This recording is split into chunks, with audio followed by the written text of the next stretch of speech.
So let's talk about this book you're writing. Yeah. They say everyone's got a book inside them, don't they? I reckon I've got a few, actually. But the only one I'm prepared to publish is on this thing called forensic leadership. And that comes from years ago when I was in the military. I worked with an organisation that dealt a lot with crime scenes, and preservation of the crime scene was really important. And I came across the work of this guy called Dr. Edmond Locard. He's known as the father of forensic science. He's a French guy.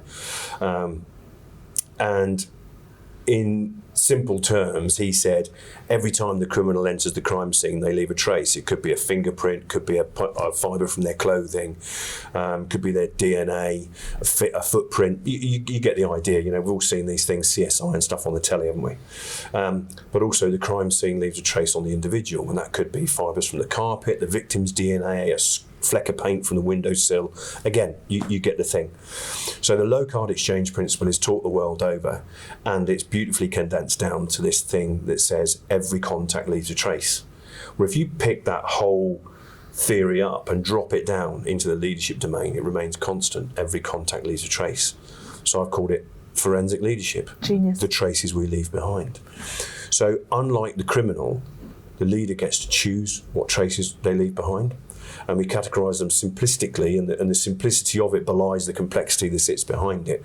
But we talk about green and red traces. Green are the positive traces that we leave behind, and red are the negative ones.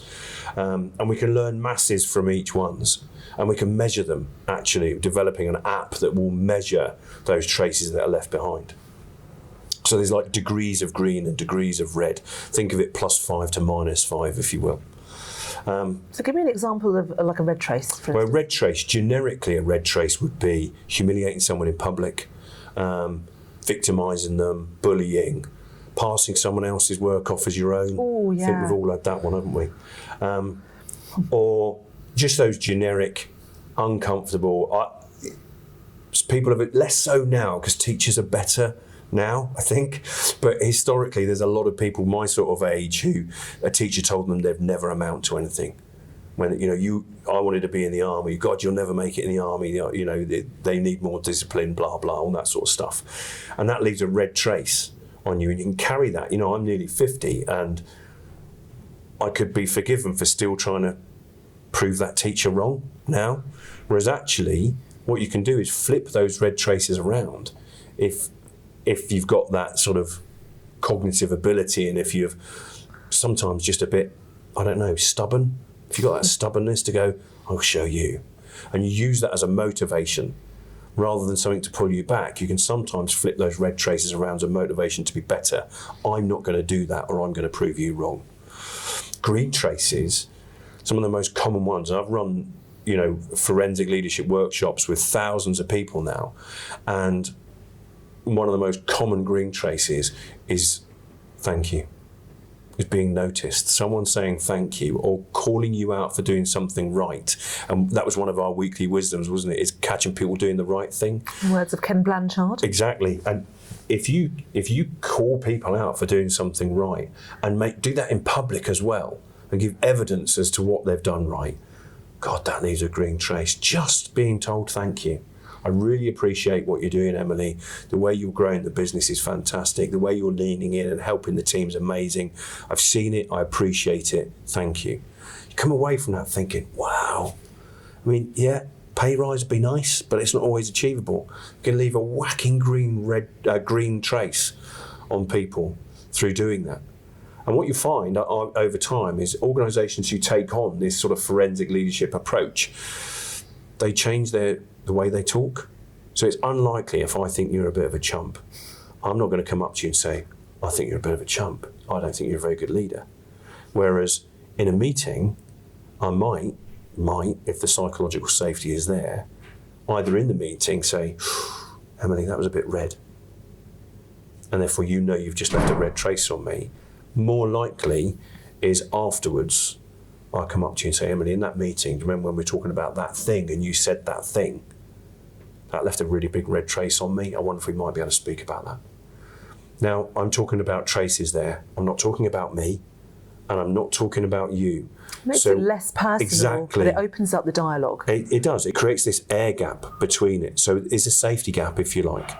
So you can start talking about red and green traces rather than you. You don't get the finger out when you're talking about red and green traces. It's just, I would say that, wouldn't I? But it's a beautiful way of couching leadership throughout an organisation, and you can determine how red it is. I guess the beauty of measuring them is you can identify where you're leaving reds behind. So as an individual, if you've got the aptitude and desire to develop and grow, then you can identify what those areas are and do something about it.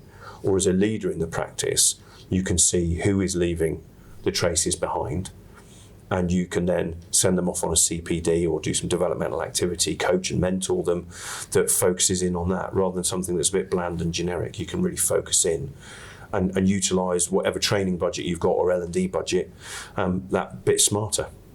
It sounds like the principles of forensic leadership can be applied by everyone, not just leaders. Yeah, they can. I mean, I call it forensic leadership because I work in the leadership domain, but actually we're talking about relationships here, aren't we? And the principles, it's interesting you say that. There are 3 guiding principles. The first one is that great leadership comes from a position of care. Yeah. So genuinely care for those people around you. Because I would contend that if you don't care, you're managing them.